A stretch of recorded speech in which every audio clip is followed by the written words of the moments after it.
पंजाबी डोल beats channel में खुश आमदीद। प्यारे दोस्तों, कैसे हैं आप? उम्मीद करता हूँ आप लोग खैरियत से होंगे। प्यारे दोस्तों, अगर आप हमारे चैनल पे नए हैं तो जल्दी जल्दी हमारे चैनल को सब्सक्राइब कर लें और साथ ही साथ इस बेल के आइकॉन पर क्लिक करके नोटिफिकेशन को ऑन कर लें ताकि हमारी नई आने वाली वीडियोस आपके पास जल्द अज जल्द पहुंच सके। प्यारे दोस्तों, हमारी वीडियो देखने का बहुत बहुत शुक्रिया। तो चलते हैं वीडियो की तरफ।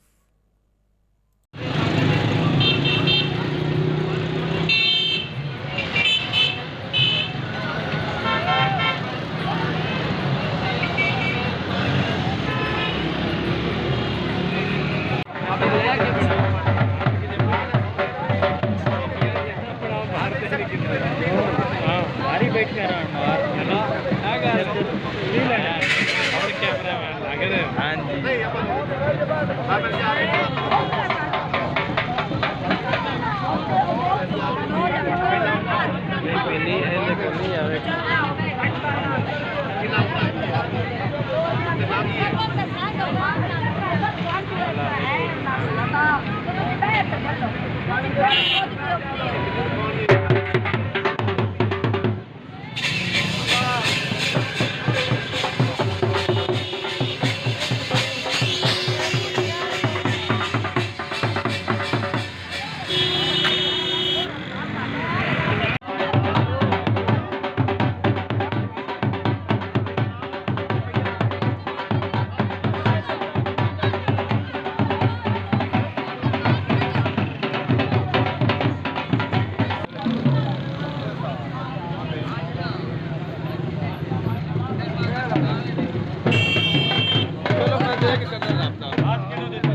जी।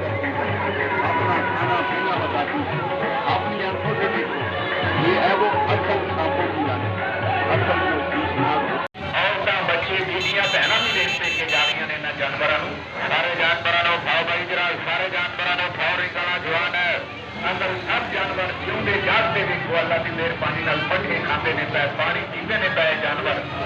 ये अल्लाह की शान है कुदरत वाले के कम ने मेरे मौला करीम से मौजते ने दुनिया बेच के जा रही है खलकत खुदा भी बेच के जा रही है पूरा मेला बेच के जा रहा है पूरा शहर बेच के जा रहा है ये नवे नवे जानवर नवी नवी चीज़ा देखो इन्होंने जानवरों को देखोगे तोबा करोगे जानवर में भी तोबा है खोली चित्रा भी देखो एक भेड़ा बकरियां खान वाला बगियाड़ भी देखो जनाब आज एक कबरा वाला बिजू भी देख लो काले रंग का एक काले रंग का कबरा वाला बिजू जेड़ा बड़े बड़े कब्रस्ताना च रहिंदा है कंधे वाली से भी देखो चीन वाला कुकड़ बकावे बका आवाज सुन रहे आवाज से पहुंचे तो बका पाकिस्तान वाला हीरामन तोता गैर मुल्की जानवर है इस कंपनी के अंदर ईरान तुर्किस्तान जापान चीन लोगिया ने बीना बजा बजा के पहाड़ों में नस नस के पहाड़ों में डिग डिग के बड़ी बहादुरी नाल बड़ी दलेरी नाल सप नूं काबू किया जनाब बड़ी बड़ी बलाए एक जोगी उठिया उन्हें सप के मुंह ते रजाई पाई सप नूं काबू कर लिया सप नूं काबू करके बोरी विच पा लिया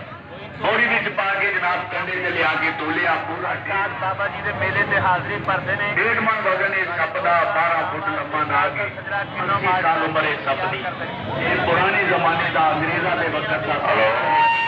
ये मेरा मेले ते लगी